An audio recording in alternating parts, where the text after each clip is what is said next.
Como é que vocês estão? No vídeo de hoje a gente vai continuar falando das fórmulas que você vai usar no Enem. Com certeza você vai usar a maioria das fórmulas, ok?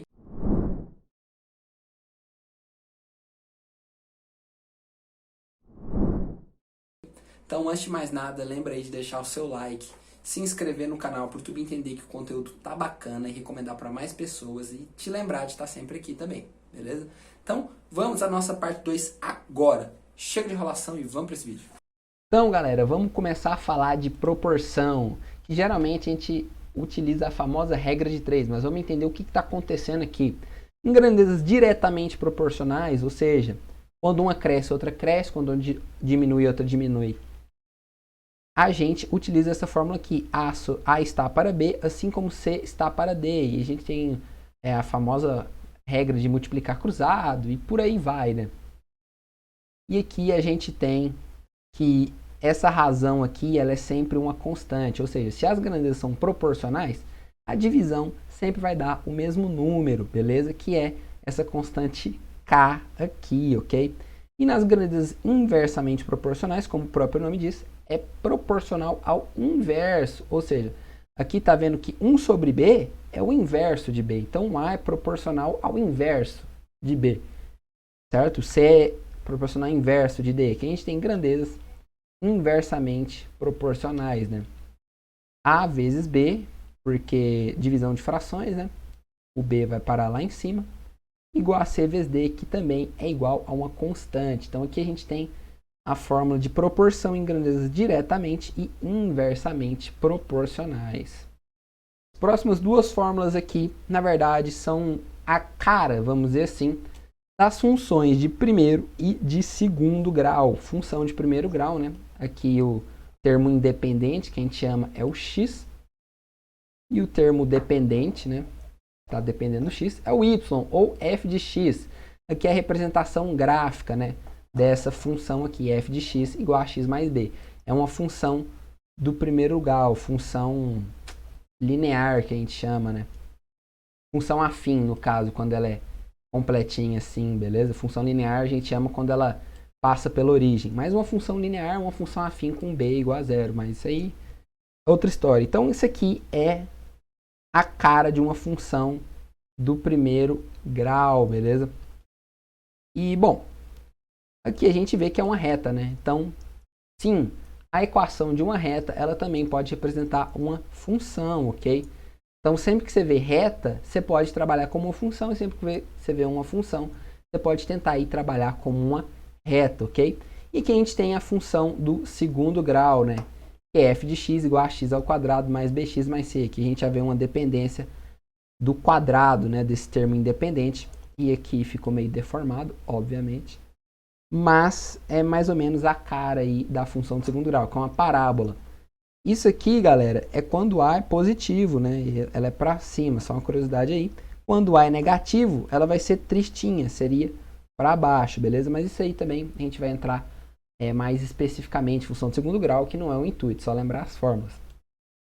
E aqui a gente tem não sei, é o ponto principal. Essas fórmulas aqui, isso aqui está errado, inclusive, não é partição não ordenada, é soluções de um sistema, soluções de uma equação linear, beleza? Vamos até escrever aqui.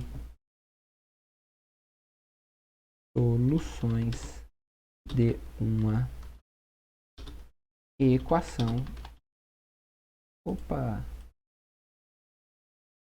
Diminuir aqui, né? De uma equação linear, beleza? Por exemplo, aqui, claro que a gente vai ver exemplos aqui, né? Mas é o seguinte, a gente tem aqui a fórmula do arranjo, da permutação com repetição, da combinação e das soluções possíveis inteiras não negativas de uma equação linear, que eu vou explicar, calma aí.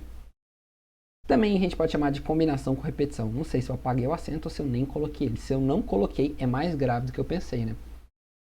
Bom, o que é um arranjo, né? É aquele lá que você vai pegar um certo número de elementos do todo, né? E a ordem dele vai importar, por exemplo, o pódio de uma competição de 50 nadadores, quantas maneiras dá para formar o pódio? É um arranjo, certo? Porque a ordem vai importar e você não vai usar tudo. Quando você usa tudo e a ordem importa, vira uma permutação. Mas às vezes os elementos se repetem. Por exemplo, de quantas maneiras eu posso organizar 4 latas de Coca-Cola, olha a propaganda gratuita aqui, 4 latas de Coca-Cola, 3 de Fanta e 2 de Guaraná.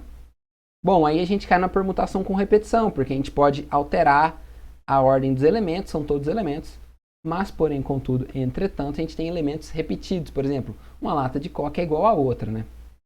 E por aí vai. Combinação é um arranjo que a ordem não importa. Por exemplo, vamos supor, em vez de um pódio, que a ordem importa, fossem grupos de 3 nadadores. Quantos grupos a gente dá para fazer? Aí a ordem não importa. E aí a gente fala de N elementos tomados P a P, né?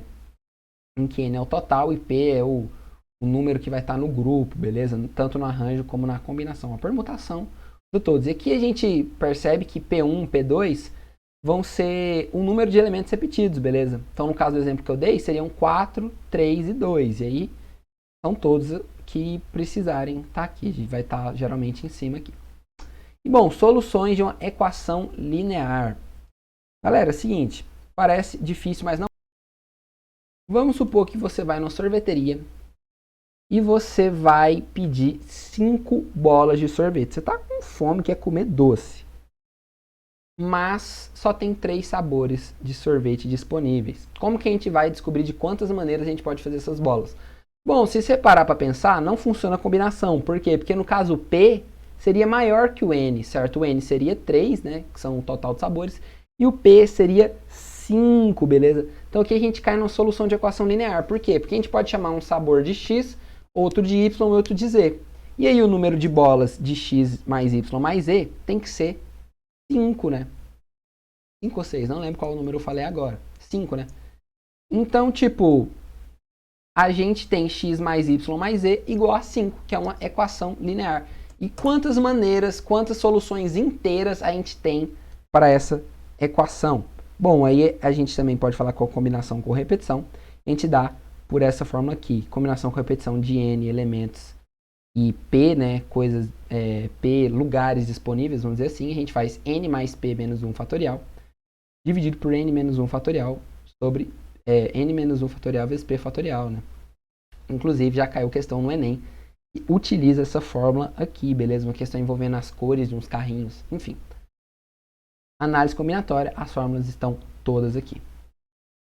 Então, galera, para finalizar o nosso vídeo de hoje, provavelmente eu devo soltar mais vídeos com mais fórmulas aí da reta final de Enem ou resolvendo o problema. Mas para finalizar o de hoje, a gente vai falar da estatística. Sim, estatística no Enem. Não é uma coisa muito complicada. E aqui a gente vai ver as principais fórmulas, né? Por exemplo, a fórmula da média. É só você pegar, somar todos os elementos, né?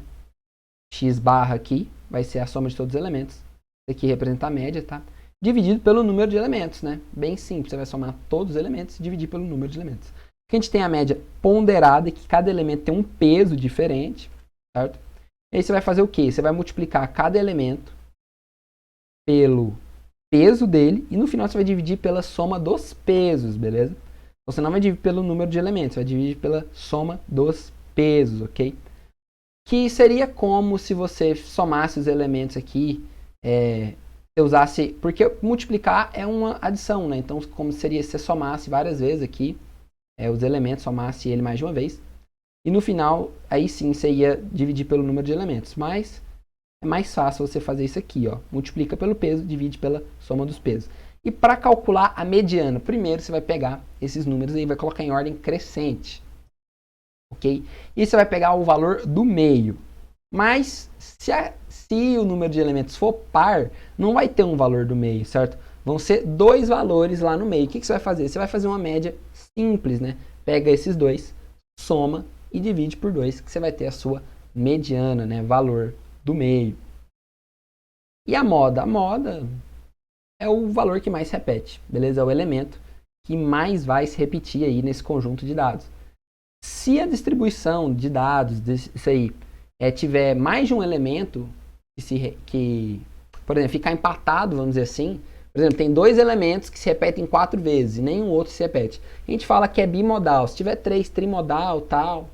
Se não tiver nenhum, é a modal, ok? Então isso aqui é estatística bem de boa. Aí, como menção honrosa, já vamos falar aqui de variância, desvio padrão, desvio médio.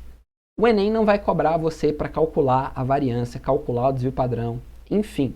Mas o que eu quero te dizer é, o desvio padrão está associado com a regularidade, vamos dizer assim. Quanto maior o desvio padrão, mais irregular essa distribuição.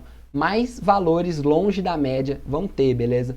Então, se ele relacionar desvio padrão com regularidade, o menor desvio padrão, a menor variância é sempre mais regular, beleza? Ou seja, tem menos desvio, é mais regular, ok? Então é isso, e o vídeo de hoje fica por aqui. Espero que vocês tenham curtido. Lembrei de deixar o seu like se você gostou. E até a próxima, hein, galera?